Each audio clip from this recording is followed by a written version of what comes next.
on a regular basis. It's really quite difficult to manage. Anyway, I think we're live. We are live. Welcome everybody to Brainfood Live On Air. It's episode 63, bringing it to you every week, every Friday. Kind of moving time between 1 and 4 in the afternoon and British summertime. But we're here every week without fail. This year, I think we might have missed one actually. We've lost Adam Gordon for some reason.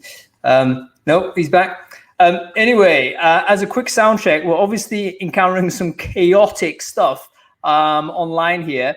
So I just wanted to know from the people who are watching this sort of crowdcast, if you can hear me on crowdcast, just please say hello. Yes, Hong, I can hear you fine. Same goes, by the way, if you're on LinkedIn, LinkedIn Live, we should be broadcasting there also. If you can hear me, please say so and say, yes, Hong, I can hear you fine on LinkedIn.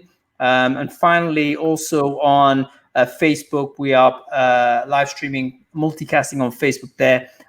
Please do tell me whether you can hear me there as well. That would be fantastic. All right, I think we're good on Crowdcast at least. That's the most important thing. And Adam, are you here? Are you with us? How's it going? Yeah, can you hear me? Can you see me? Yeah, absolutely. The camera was like moving everywhere for a second. I thought, right, something's gone on. It's going to be one of those shows where technically it was your side. All wrong. Yeah, it was definitely your side. Yeah. Okay. So, how you doing? I'm all right. I'm kind of feeling better actually. Last week I was a bit tired for some reason. So this week I've managed to get a bit more sleep and think a little bit more about my own energy levels and mental health and all the rest of it. So that's helped a huge amount. You've also put a comb through your hair since I saw you about an hour ago. You think so? I mean, look at the state of this. I can't get better than it was. Can't get rid of this. I can't get rid of this. I need to do something about my hair. I'm very, very close to get the filters out. Very close to giving it a proper destruction job. So I might well do that. Anyway, listen, welcome everybody to the show. A quick shout out firstly to our sponsors.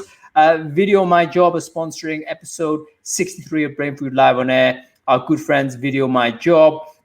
They are a business that basically make it super easy for you to do a branded video right there on your mobile phone. So I think a lot of people who are doing video, and Adam, I know you and I are very big advocates of doing video, to do communication to people and demonstrate your brand and what have you. A lot of people think you need a creative studio or you need to post-production or you need to have all of this type of thing going on. Video My Job basically solved that problem. Simply, it's an app you can use on your mobile device. They give you lots of support in terms of how to shoot a decent video, and they enable you to brand your video right there on the mobile phone. So the only thing you need is one of these things, and you're going to be good. So anyway, check out Video My Job. They're an awesome business set up actually by an ex-colleague of mine, but they're based in Australia, international everywhere, got loads of UK and European clients also. Anyway, that's them. Check them out. Okay, we've got a very exciting show for you today, everybody. We are going to be talking about virtual onboarding. Obviously, we've all got used to working remotely in a distributed way over the last 3 months or so. But some of us have actually been recruiting in that time. Some of us have actually continued to recruit. And what have we learned by doing that?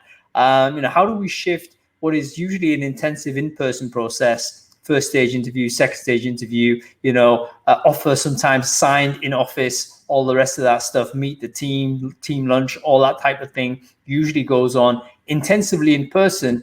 How do you do that when it's all virtual, all remote, and maintain or even improve upon that experience? So we've got two great people for you that are going to join us on the show. Charu Malhotra, who's going to tell us her experience working in big consultancies, big enterprise businesses. She's going to attack it from an employer branding angle. How do you deal with sort of the communication aspect and the experience aspect when you're remote?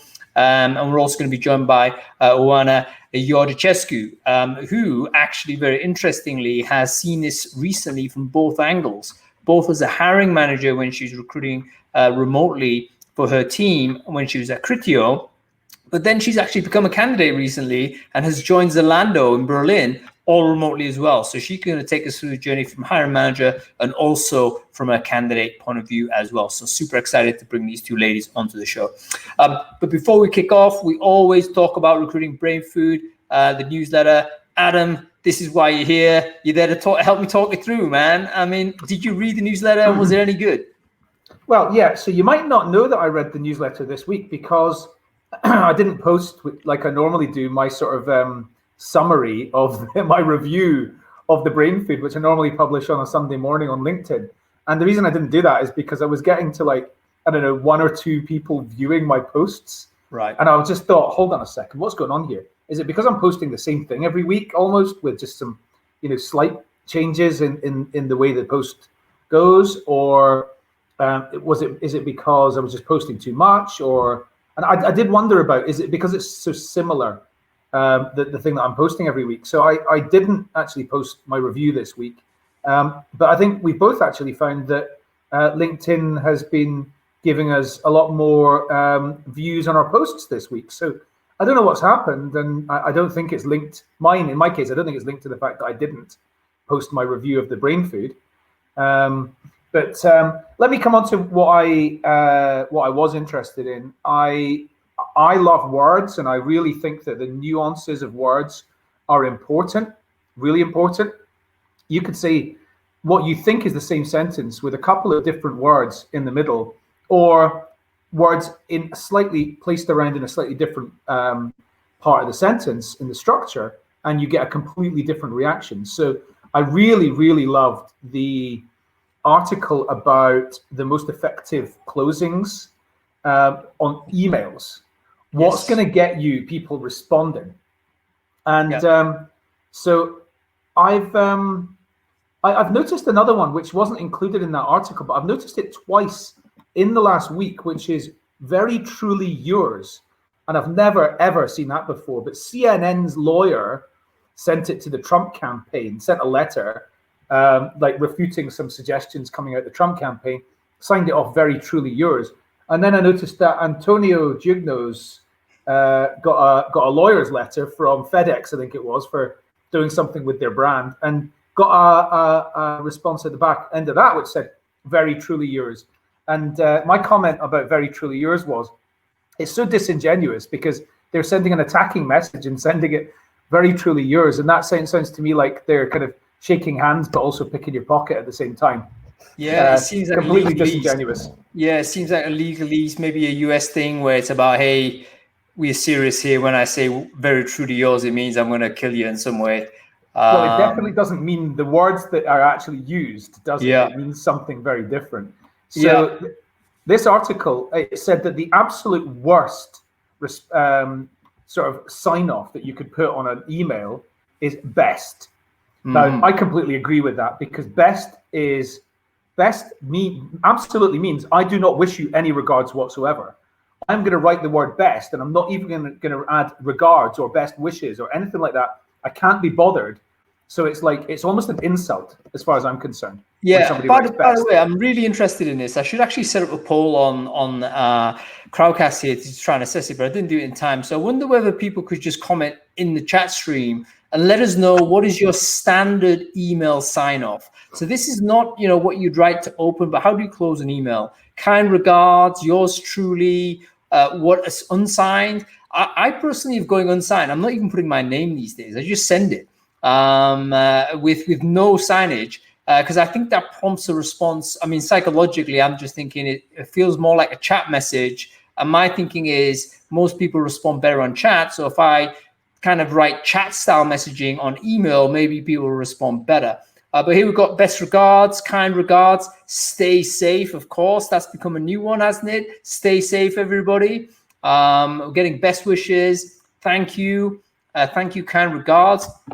All very interesting. Apparently, everyone needs to read this post because it is not that. The way to get a response is thanks in advance if you want a request, so pre-close. So I need you to do something. I say thanks in advance. Maya, I got you cheers as well sometimes.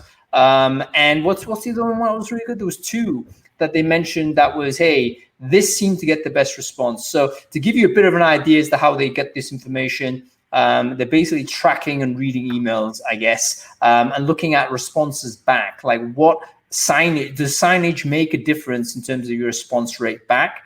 And it seems anything with best in it is not good. and yours sincerely. All that formulaic stuff, no good. But to thank people generally is a decent thing. And if you want to preemptively close a request, thanks in advance means, hey, listen, you've already done this, so I'm going to thank you in advance. Yeah. Thanks in advance is sort of suggesting, right? Okay, it's leading the person into doing the next thing. It's like, these are not the droids that you're looking for. Do what I'm telling you right now. It is a Jedi mind trick. Yeah, it is a Jedi mind trick. Someone should write a post on that. What are the Jedi mind tricks for email closes? And I think that will feature. Okay, what else, man? Give us something else. Just wanted to add one quick thing. If what you want to happen next is a meeting, then my colleague Scott McCrae does this really, really effectively. He just says, I'm going to send you a calendar invite right now. Feel free to let me know if the time doesn't work. And then just sends the calendar invite. It's a little bit assertive, but it works. It absolutely works. Close. Preemptive. So you've moved the guy psychologically from, do I want to take the meeting or not, to the point of, hey, which time do I want? Because I've already accepted the meeting. And that's a classic preemptive close, which is decent sales. I mean, ultimately, it's a way also to move people to where you want to be. From a managerial point of view, you'd notice, Adam, it's also a way to manage people. You know, you don't leave it so loose so that people have all of the choices that they want to make. But you constrain the choices a little bit to say, actually, we've already decided we're doing this, but here's the things that you can make choices over, i.e. the timing of the meeting that we're going to have. So, some really interesting psychology. Paul said that he finds it too presumptive and usually deletes the email. I'm not suggesting that would be like a first stage email. I think it would be a little bit more, the person's responded to you and obviously shown some interest. So do it at that point. I'm not saying cold email somebody and tell them you're about to send them a calendar invite. Although, to be honest, I have just sent people calendar invites without sending them any email. And that's also has worked in the past. But it is. I mean, I think it's also a question of what works and what doesn't. What do we mean by that? Because, if you send out 100 messages, you're going to get, of whatever format, you're going to get some result. And you may then walk away and think, oh, that worked because you had that one meeting off 100 send outs, but could you optimize it and actually get better at it? Who knows? But anyway, that post is well worth looking at, and maybe that blog as well is worth tracking as well. There's quite a lot of content on the Brainfood Lab on this. So if anybody want to check that out, all of the content on the newsletter is archived into the larder, and you can go and search that at your heart's content. Free resource for everyone to use that. Okay. Really quick other email tip, something that's worked very, very effectively for me in the last couple of months is reconnecting with people I haven't spoken to for a long time. Subject heading, A, B, or C hung, ? No more than 3 sentences in there, one with an A, one with a B, one with a C. People just respond A, B, or C. Really works. Yeah, A, B, or C hung, people know that they're going to have to respond with something that's very, very short. So you know what? Just on that note, because this is an interesting segue. We should probably do a show on this actually and get some who's it? What kind of scientist is the person that studies like writing styles and stuff like this? But get someone like that on. But I'll leave you with the final thing. Basically, the less effort you require from the person responding, the better it is. And this is where the ABC comes in. So I think you're absolutely right. If you write a long essay, convoluted, loads of different points together, it's going to be too much to even consume, and you're never going to get that response. Short, succinct, bottom line up front, the military style, bottom line up front. Say it right at the top what you want, and then give the person some easy clickable choices as to where they want to go. Okay, enough of that. What else is interesting? Bruno Simon's CV. Wow. Yeah. Wow. Wow. I mean, that was fun. I scored pretty high. Amazing. This guy's basically gamified his CV. He's turned it into there's a car, and you can drive the car all over the place and do different actions and things. Really phenomenal, very, very creative way of making yourself stand out ahead of other people. Yeah, everyone who is watching this on Crowdcast, just check out that link I've just shared in the chat stream. It is awesome. It's by a graphic designer, web designer, creative genius called Bruno Simon, looking for a job. And he just basically created this superb interactive website which allowed you to explore his experience by manipulating a cartoon car in a kind of a pseudo 3D format and then interacting with it. Beautifully rendered, fantastic execution. And it's actually an example of what I call evidentializing your skill set. So when you're a job seeker, if you've got the skills that are relevant, it actually makes sense for you to evidentialize your ability in your job search. So in other words, what this person has done, he's a developer, he has developed a CV, he hasn't just written a document, he's developed a CV that demonstrates and gives evidence as to his capability. And I think straight away, you don't need to do a tech test on this guy. You want to get him in straight away to talk about whether he wants to join your business. And I think this is true for anybody who's got this type of skill. So for recruiters actually need to also evidentialize their job discovery approach, because we are meant to be good at this. We're meant to be understanding how to identify names. We need to understand how to open an email. We need to understand how to track our behavior and understand which path is better based on the data that we've collected. Yet most of us will just look on Indeed and apply for a job and hope for the best. We should apply our own kind of recruiting technique and mentality to it, and therefore provide evidence, if you like, as to our capability. Same goes for marketers, I think. Same goes for salespeople, Adam. I don't know about you, but if you had a salesperson that couldn't open an email, that couldn't send a decent email to you, you'd have an opinion on that. You straight away think, he's selling himself. How is he going to sell my business if that's how he or she decides to sell himself? No good. So evidentializing your skill set, very, very important. I mean, obviously, Baz has got a good point here, which is that Bruno Simon's not going to get his CV input to Workday very easily, but I'm not sure anybody does. I was going to say, you're right, Baz. He's made it totally compatible with Workday. Maybe that was part of his design as well. Let's make sure it can't go into an ATS. All right, one more, mate. Well, I mean, where to start? There's so many different things this week, and obviously, I mean, generally, kind of a lot of recruitment subjects are overshadowed by other issues right now. Let's pick one of them, and I'll pick the remote thing. So, Stripe's engineering team have been remote for the last 12 months. It's really interesting to know what they've done in that time. There's so many different aspects to this, including, how do you maintain a culture?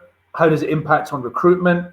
How does it impact on squads and the concept of sprints and things like that? So I know we've covered this quite a lot, but I was definitely interested to know what went well and what didn't go quite so well with Stripe, and the different cultural enhancements that they weren't necessarily expecting.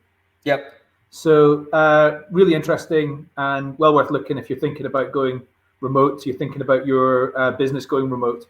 Yeah, I mean, Stripe, they did this a year ago, so it's a perfect timing for them to have a year's worth of effort in doing this. And then obviously post-COVID, everyone's doing or thinking about doing so. Basically, they created a remote engineering hub that had the same status. They were very clear that it had the same status as the other engineering hubs they had in Dublin, San Francisco, and other places. Same status. And they've done a year's worth of work on it, and now they've retroed it. And as you say, they've come out with good and bad type of learnings from it. Worth reading that blog. I think everyone really should have a chew down on their experience and seeing where they're at. Okay, man. Let's move on to the main topic of the show. We're talking about virtualization of recruiting, and particularly on the onboarding side of it. Before we bring Oana and Charu onto the show, I wonder what your thoughts are on this very quickly, Adam. Have you had experience with it directly, firstly? I mean, because I know that you've had generally been operating, there's people in and out of the business at Candidate ID. Have you had recent experience of trying to do this yourself? No, we haven't. I mean, we've got very, very low turnover of people, and so we haven't lost anybody or hired anybody this year, I don't believe. Or we actually have hired one or two people, but it was just before lockdown. So I haven't, and I've never done it before. I've never done virtual onboarding. What I have done a couple of times is I've joined teams which are based in Glasgow. But actually, I've been based in Glasgow, but I've joined a team that's based in London. So I have had that a couple of times. And, I think, I had to go and spend a lot of time, at the center at the beginning. But this is a different thing, working from home. So no, and I'm really interested to talk to Charu and Oana about this. Yeah, let's bring Oana on, actually. Charu, I'm going to bring you on in a sec, but I want to see whether we can get Oana on first. Maybe we do this as a bit of a round robin. I tell you what, Oana may not have actually called herself Oana on this. I'm sure she has, actually, because I saw her comment earlier. Can't seem to find her, though. Give me a sec on this.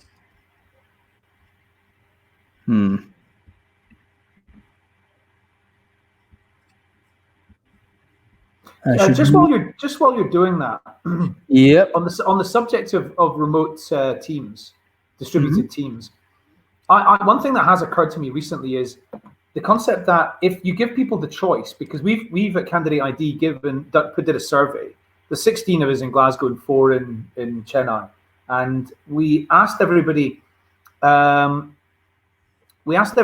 you want to work from home? Do you want to work from the office, or do you want the choice? Some people said from home. Most people said they wanted the choice. Yep. Now, if you've got the choice to work from home or work from an office, and people do choose to work from home, I wonder if they're disadvantaged when it comes to promotion time and when it comes to internal mobility, because they haven't had those water cooler conversations, and they haven't had the opportunity to stay on a little bit longer after the meetings ended and talk to the boss or the boss's boss.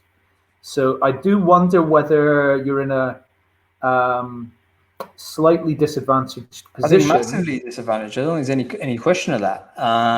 It's part of the reason why I think ultimately companies are going to go fully remote, because you're going to have this bifurcation of the experience, and inevitably you're going to get people that have the meeting after the meeting.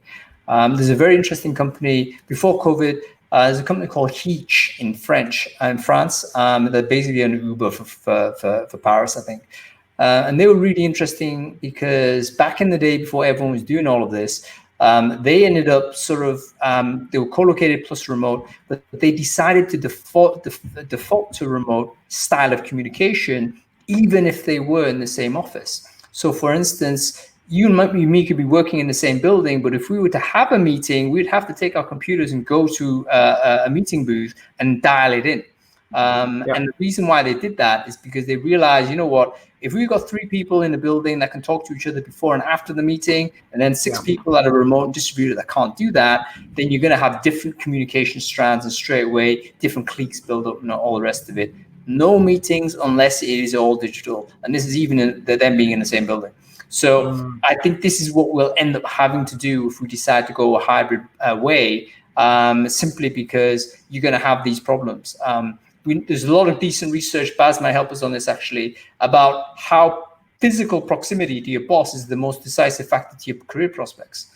Like if you're literally sat next to this person, line of sight type of thing, whatever, but over a period of time, it's the most important thing, because the boss is simply more familiar with you, and therefore will think good things of you, and therefore will start giving you that type of project or that type of work that's going to help you boost your career. If you're 3,000 miles away doing great work remotely, out of sight, out of mind. Okay, so we're struggling to get Oana on. I'm going to invite Charu on. Hopefully, Charu. Oana's on. Oana's is here twice. So maybe can you see in the chat? Maybe she's on a different name. No, she's on twice. If you. Oh, maybe I should find a different Oana then. Let's have a look.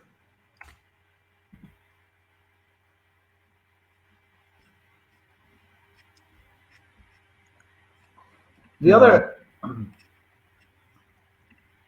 you're not able to invite her from the chat. She doesn't seem to be there, or at least she's signed in, but it's not basically live. So I don't know. It's a sign that maybe it's in a different room or something. But Oana, if you're there, just give us a quick chat in the chat room. Let me know where you're at. If you go into people and type in the surname Iorda, and I brought up two, but I can't bring Oana on screen. Yeah, I can only see one Oana for some reason. You're blocked. She's blocked you from the other. Possible. This is totally possible. I would block myself in general terms. As a decent default. But there you go. No, but I mean, it's super interesting how we go ahead and do this, because when you've got a situation where I think we're probably at a period where we're going to try and do the hybrid. That seems to me the obvious thing is that, yes, let's give people the choice. Yes, let's try and do all of this and be the good company, so to speak. I don't think it's going to work. It will very quickly turn into a scenario where the people who are remote are going to expect this, and the people who are co-located are going to expect that. Then it's definitely one is there. No idea why I can't see it on the invite screen. That's so the problem with going fully remote though is that some people do want that center of gravity, as we've talked about before. Yeah, and it's actually very similar to, there was a post on this a couple of weeks ago, wasn't there? Where basically there was a idea that this guy had, I think Neil Pusher or something, and he was talking about there's kind of a gravity to having a physical location, that without this sort of idea of a physical place, the HQ where the boss sits, you know, where the big meetings happen, big customers get toured around and all the rest of it, you lose something of a central kind of feeling. He was talking about the soul of a business. I thought he was getting spiritual with it and saying, actually, when a bunch of people come together as a business, you end up sort of working very much and building kind of a spirit about the place. So I see what Oana is a different username. Let me see if I can get hold of this person. Mm-hmm. We've never had this challenge before, but I think honestly, I have. It's not that uncommon, which is the sad truth is. It's simply naming conventions, you know, and also like super slow internet right now. Yeah, I think Crowdcast's glitchy, I've got to be honest today. Yeah, it's got absolutely loaded with people. I mean, there's so many more people doing webinars now. Obviously, like you got to imagine like a times 1,000. There she is. Hey, you two. How are you doing, Oana? I'm good. I was just thinking the charms of virtualization, right? Yeah. Let's get back to the office. Yeah, we need to do this in the boardroom instead. Indeed. You say that, but this is the equivalent of being like stuck in the tube for 5 minutes. You know, it's like the physical logistics of it are equally going to be a challenge. But Oana, really good to see you. You're looking very well. Thank you very much. Happy to be here and happy to see everybody joining today. Cool stuff. So before we kick off, I mean, for the people who don't know you, can you just quickly introduce yourself, Oana, like who you are and what do you do? Sure. So Oana Iordachescu here. I work as a senior team lead in recruitment for Zalando at the moment. As Hank just said earlier, I joined 3 weeks and a bit. So still pretty fresh. And I've been around the house, I guess, for the past 10 years, technical recruitment always, and quite a lot involved in D&I, as some of you probably have seen me in a couple of events.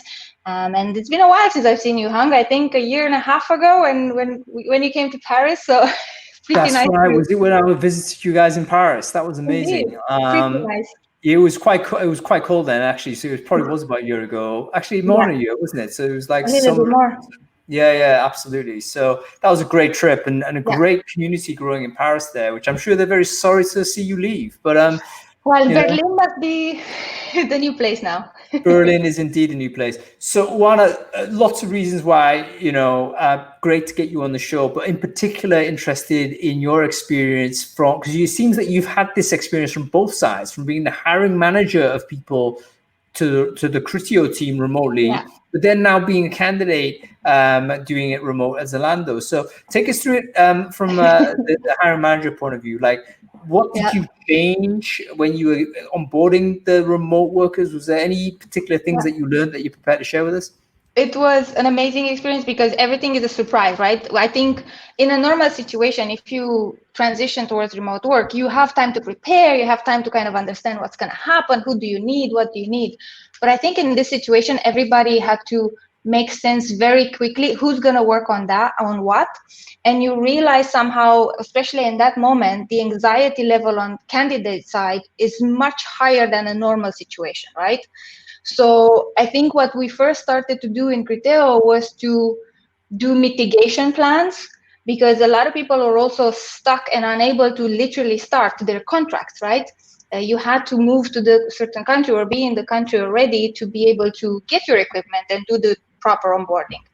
So I think the first couple of things were to build very comprehensive FAQs into what should you expect. It's unusual for everybody, and over communicate, like really over communicate. TA, hiring managers, people teams, whoever you have actually to make a point of contact with the candidate, they've done it.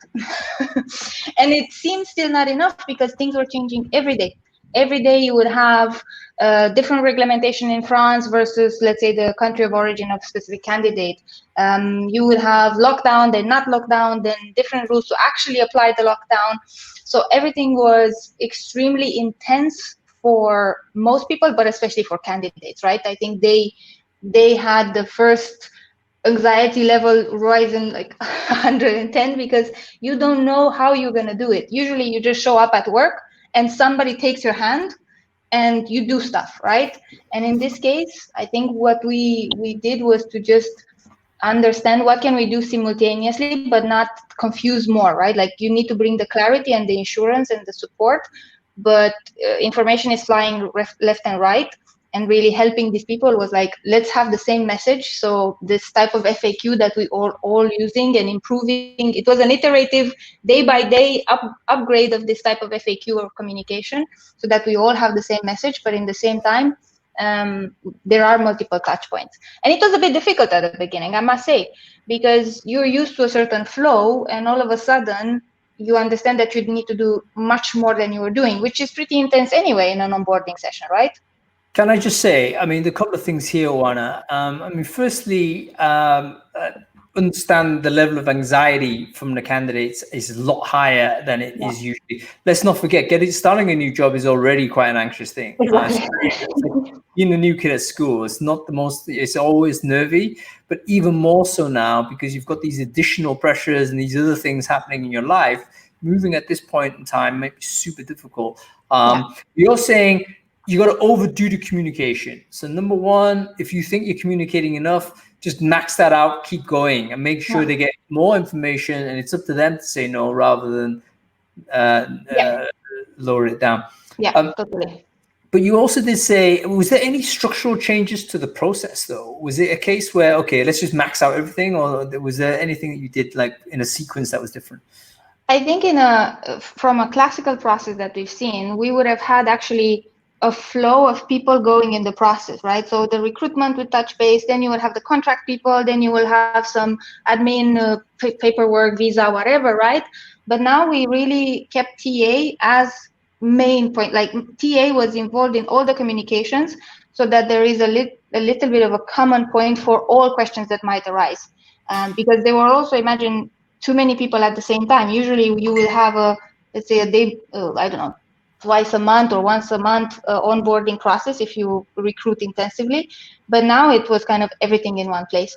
So I think that was the main change. And then we also added some layers when it came to legal, because there were a lot of implications from the legal point of view, transit point of view.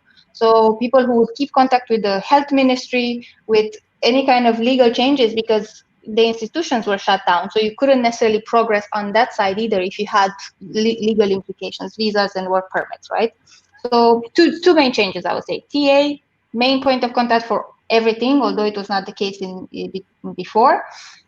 For comfort level, I would say, for your psychological safety as a candidate, and then the legal side. Yeah, super interesting. So basically the recruiter then has to take on a slightly different role, like an additional role. The candidate care is probably something that a recruiter would, I wouldn't say neglect, but usually when you get the offer in, you sign the offer. More or less. Yeah, box that, let's move on. But in fact here, that's maybe only the start of the job, because you got to really be the handholder and concierge service to the candidate. Almost. Yeah. And it helps a lot. Yeah. But that should actually mean an improved service, shouldn't it? Sorry, excuse me on that. I'll take that. I never answer the phone. So that's a no. Love the ring though. Yeah, it's a reminder me never to pick it up. So tell us it from the candidate point of view. So you sort of had this structured Criteo. You hired a few people in this remote way, and then suddenly this happened, and you're looking for a job yourself. So how was the experience going to, because it was also moving cities, it was also doing all of these things as well. How did you manage this from a job seeker point of view, Oana? First of all, I must say that living drinks in virtual mode are not fun. They're okay.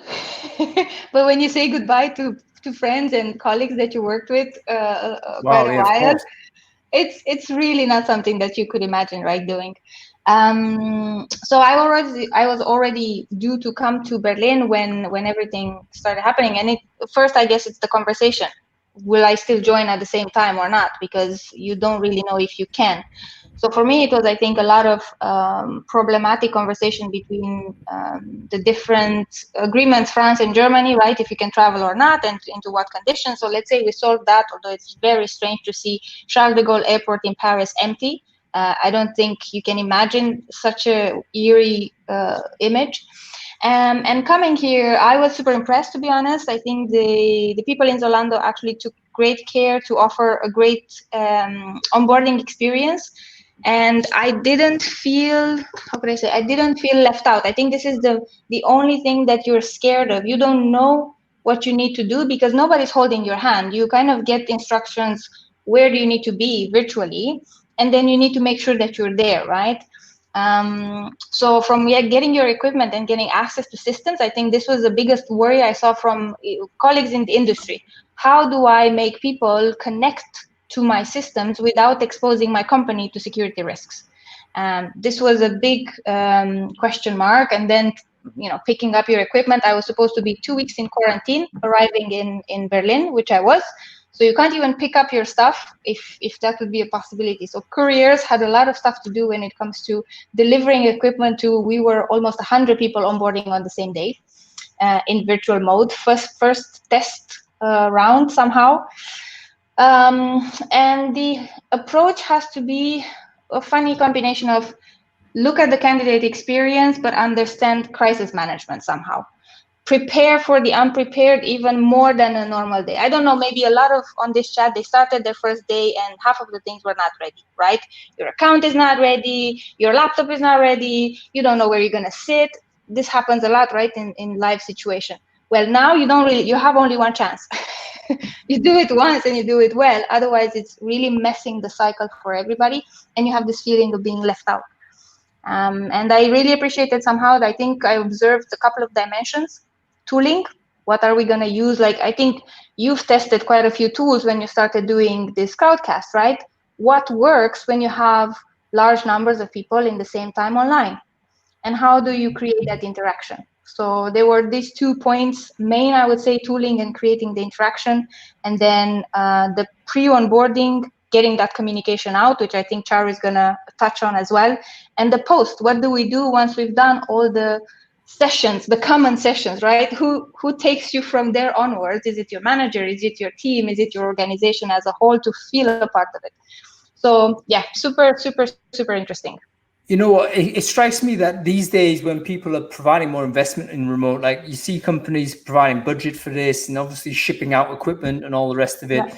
There's a lot of this stuff you might be able to pre-install. And I wonder whether we'll eventually figure out a way to do it better than we had it before. Because absolutely, when we're co-locating, we're turning up, it's not uncommon for things not to be plugged in and you don't know where you're sitting and all this type of stuff. And you're waiting around for a computer to arrive. Yeah. These days, maybe it sharpens us up a little bit, and it helps. Like, who owns, for instance, the IT? Is it facilities? Is it the team? Who orders that stuff? Workplace experience, right? When your workplace experience now, it's segmented, right? But actually, my equipment had come with, I think, half of the things I'm using pre-installed, which was never the case in other experiences, right? I would install everything in the same session with everybody else. In a room, right? Exactly. Hopefully the speed there. Charu, I've just invited you on as well. Hopefully we can get you on this time. We're getting some stickly issues, but this is again an example of the inevitable technical issues you're going to get. But like I say, I do compare them to the co-located experiences that you would get in any case, and I do wonder whether it might, in the end, be a little bit faster.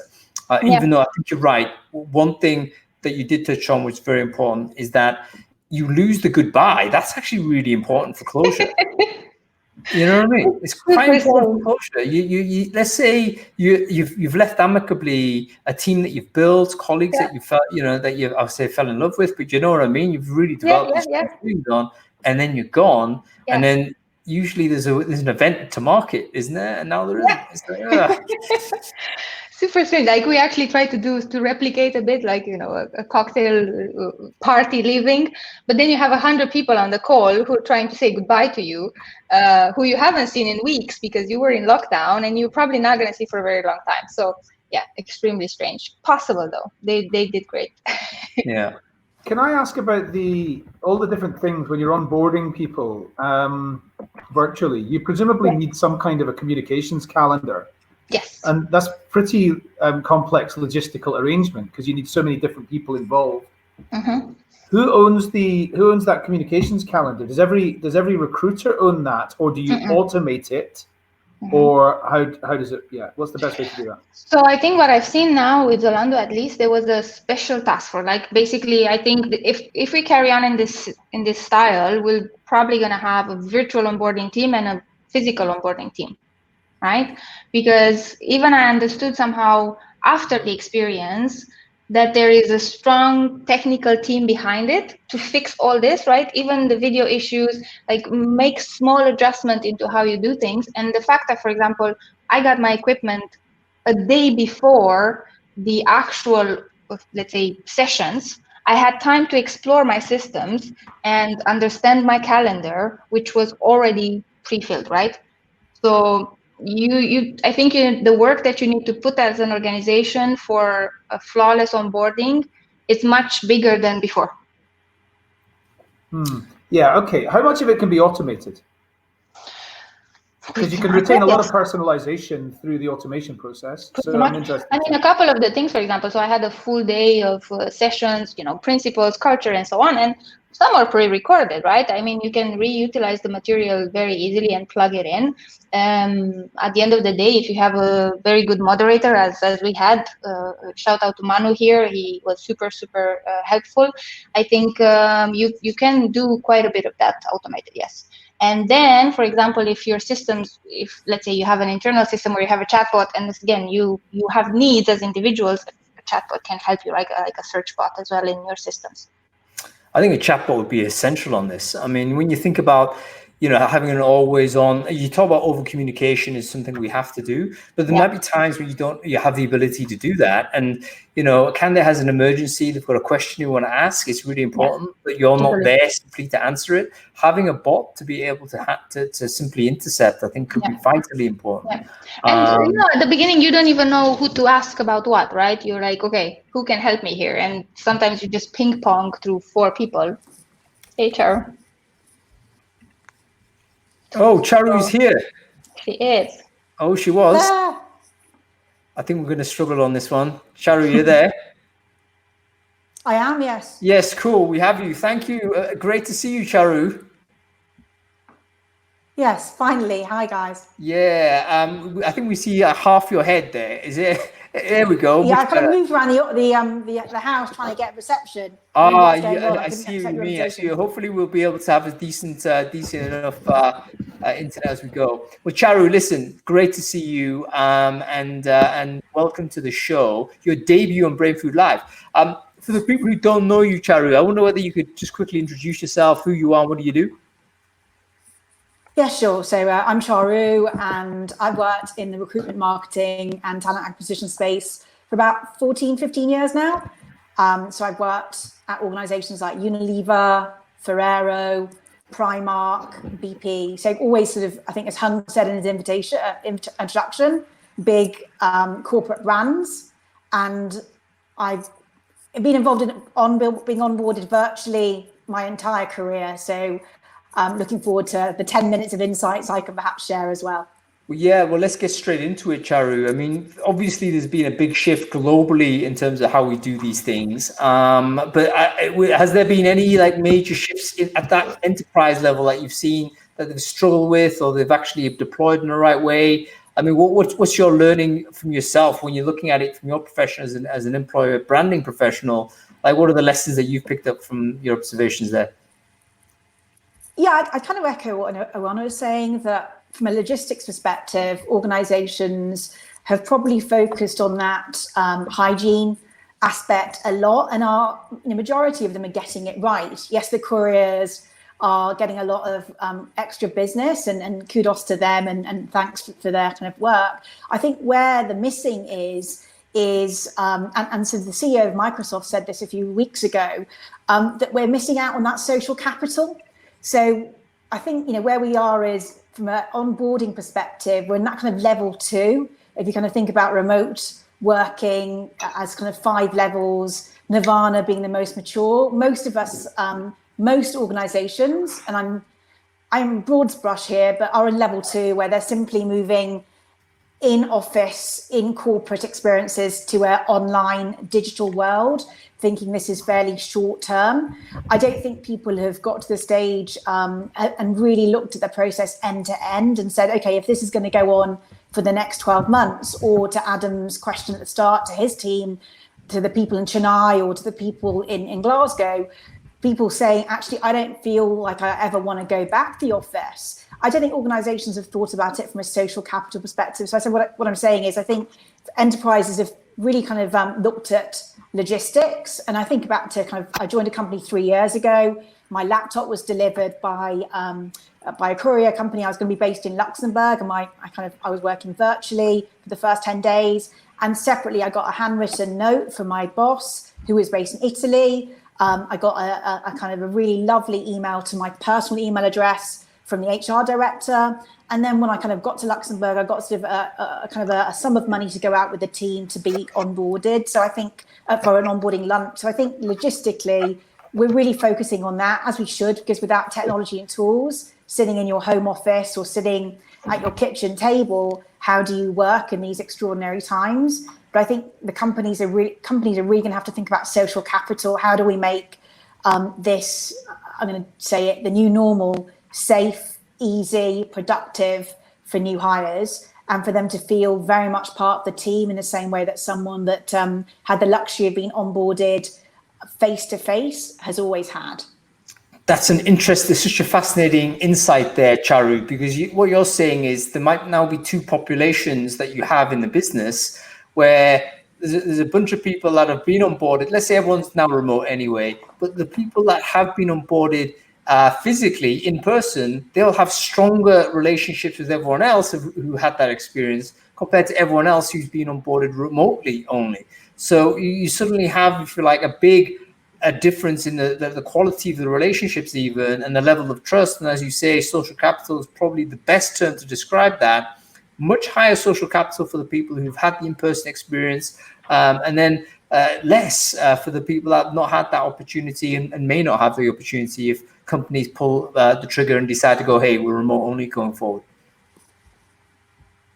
Yeah, that's exactly what I'm saying. And I think there's there's a really brilliant book by a guy called Steve Glavensky that talks about the 5 levels of remote distributed working. And it's really insightful from a talent acquisition perspective, because it really talks about, how do we change? How do we make this nirvana? So it's not just something that we're trialing and piloting. It's kind of the new. I think companies like Dell and Sodexo, Dell I think is a great example. It sounds a bit similar to Zalando, where they've got a team in place that looks after day one hiring, sort of day one orientation or onboarding. And it's done in a very organic way. It's done in a way that, yes, the processes and the protocols and tools are descripted, documented, and given to that new hire. But they've also thought about, how do you replicate that water cooler conversation? How do you replicate, when I first joined a company, you don't go straight into this is what I do and this is what I want to be famous for and these are my objectives. You invest in the relationship. What are my interests? What is my family like? That social capital that we keep going back to. And I think Dell have really invested way before COVID-19 into how do we make that remote working invest in the psychological and the social relationships that every good hire needs.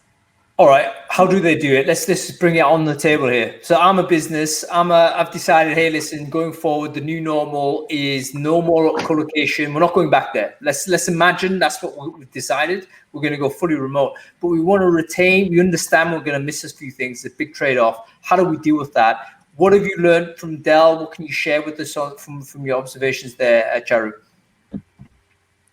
Yeah, so I think first of all, don't leave it to all your recruiters to do it as part of their day job. I think they're over-invested in trying to maintain their sanity in the moment, as well as fill requisitions, deal with a self-enforced pause in some cases, and working at home in a pandemic isn't the same as working from home. So I think have teams or point people responsible for onboarding. I think also make a clear demarcation from, okay, what does remote onboarding feel like and look like, invest in terms of the due diligence that person that's owning the company that's looking at onboarding. Don't just try to replicate your physical onboarding into, okay, how do we do this from a home situation? But look at every little step, every little micro step, from how does a laptop and lighting work to, what are the meeting musties? So by that, I mean, get everything written down. How do you work? How do you want to work? A company like Head Start has documented for every new hire and employee the type of lighting they want when someone goes into a Zoom meeting. That's brilliant, because then I'm not the idiot that goes into my first Zoom meeting with the wrong lighting. It's been documented in a meeting musty. So I think, first of all, analyze and do the due diligence on the process, every single micro moment. What are the real moments that matter? I think between the four of us and the 122 people on this live chat as recruiters, we all know which are the magical moments and experiences in those first 60 days that matter. But test our assumptions. Really ask the people that have been through the first tranche of this remote onboarding in this pandemic, what worked, what didn't work, and then don't be afraid to change and adapt. Classic agility in terms of keep looking at it, keep poking it, keep changing it, so it is constantly improved. That's a really good. Go on, Adam. I was going to say this is all experience design, isn't it? And yeah, experience design is not necessarily what very many of us have got in our CVs and in our backgrounds. So I'm kind of wondering, do you think this is an extension of candidate experience as a sort of responsibility? Who should own this? I mean, I know in very large teams there is very large organizations, there's an onboarding team. That onboarding team is typically doing a lot of compliance type work rather than experience design. So who should own that? That's for both Oana and Charu. I can bring a bit of, again, what I've experienced, right? Because I've seen, at least from my department, so I'm in between, right? People and tech all the time. And it was a shared responsibility from the top down. Like everybody, even senior VPs, have made sure to reach out and to kind of understand how are we doing as an onboarding group, and then individuals team by team. And I think what was very important for me was the fact that we were all encouraged to feel very quickly at home. And what I've noticed, and I was a bit shocked, to be honest, I think we've started having very serious conversations very fast. Instead of the chit chat, where you from, how you be doing, how was it? You have half an hour, or you have an hour, or you have a string of meetings with the people in the organization to try to meet them, and you want to make the best of those minutes. So you go very deep, very quick. Maybe also the times, right? I think we're going through extraordinary times. So the topics of discussion, they're not very trivial. So you get very close. I mean, for me, that was a bit the experience. I got very close, very quick, just because I felt safe to ask very tough questions. And also people kind of opening up and sharing the same experience. And I think that really makes a big difference if we can create this space for people, even if they're in remote. That's super interesting. And I think maybe you're right. It's like chit chat, especially digital chit chat, is really quite painful, isn't it? Yeah. I remember having a call, it wasn't today, maybe yesterday, where it was a little bit of, so it was a group call. I knew one of the people who was late to the call. So I'm usually early to the call. So I was in the call with somebody who I didn't expect to be there. And then it was like, oh, who are you? Oh, I'm this person. And it was like really quite a weird thing. This late invitee was having this chat, and I don't think he had a good time. I didn't have a good time. And then we were rescued by our joint sort of friend, so to speak. and we were able to have a normal conversation. So I totally get it. It's hard to do the small talk in this type of way, which, by the way, if anyone wants to experiment with me on this, join me for Virus Cafe after this call. Virus Cafe, this is a ridiculous product. I think it's going to rapidly degenerate into chat roulette. However, this is a way in which apparently you sign into it and you just randomly get matched up to someone who also is signed up to it. And you can do small talk on Virus Cafe. I'm going to do it after this call. It's obviously going to descend into X-rated stuff really quickly. So it's one of these things you want to do now before, 2 weeks later, it's all over. Anyway, what else are we talking about? We've got 5 minutes, folks. Can I just add on the last question I just asked? This is an extension of that question specifically for Charu. So we're talking about this experience design, and Roy's made a good comment in the chat here, which is if you've got a small recruitment team, then maybe it should be built within the culture of the business. Recruitment should own it, but the HR business partners and the hiring managers should maybe support it. And we've always thought about this link between recruitment and marketing. And as the world becomes much more disparate in some ways, but organizations, as employers and as organizations that are selling products and services become much more one thing, I'm wondering about the link between marketing and recruitment when it comes to this kind of onboarding and experiences and things like that. Charu, you're obviously a recruitment marketer, and so I'm really interested to know if marketing should be involved in recruitment more than previously. Yeah, I mean, I probably only heard 1 in 4 words that you said, so I'm going to try answering what I think you asked, which was, it sounds like, should recruitment and marketing be more involved and work more closely together in this space? If that's not the question, forgive me. But yeah, I mean, I think we can't argue against the fact that this is very much going to be more and more over communication for anybody, whether you're an employee or a new hire or a hiring manager. More and more of this is based on communication. And I love the dialogue earlier about how do you close an email. I'm pretty much like Hung at the moment, where I've sent so many emails that I'm just, I've gone from being Charu to C to no sign off. So I think it is around communication. Did marketing be involved? I think it depends on what the organization calls it. I've seen more and more, including myself, employer branding, recruitment marketing leaders work with internal comms for the first time, really in lockstep. Of course, we've dilly-dallied, we've been on similar task force, we've worked on, okay, I'm creating a video, will you share it on the intranet type of dialogues. But for the last 3 months, because internal comms and communications to candidates has been so important, what do you say on email? What should you be saying to recruiters on the phone? How do you communicate this via your ATS? What tone of language do you use? I do see communications, whether we're calling it marketing or communications internally, those teams working with recruitment marketers much more closely, and everyone I know in my peer group, that's what they're doing. And sometimes, at least 4 people I know, because they're a bit quieter on the external recruitment, have actually been seconded into internal comms / PR teams to be involved in COVID crisis comms. Yeah, and it could actually be kind of a diversification of the TA function to a large degree, because it may be that we've always asked recruiters to do too much. You've got everything from doing the requisition to doing the advertising, the sourcing, and the pipeline management, the candidate handling, all this type of stuff. It's way too much. But now, as Oana mentioned, there may be someone there who's actually responsible for the person.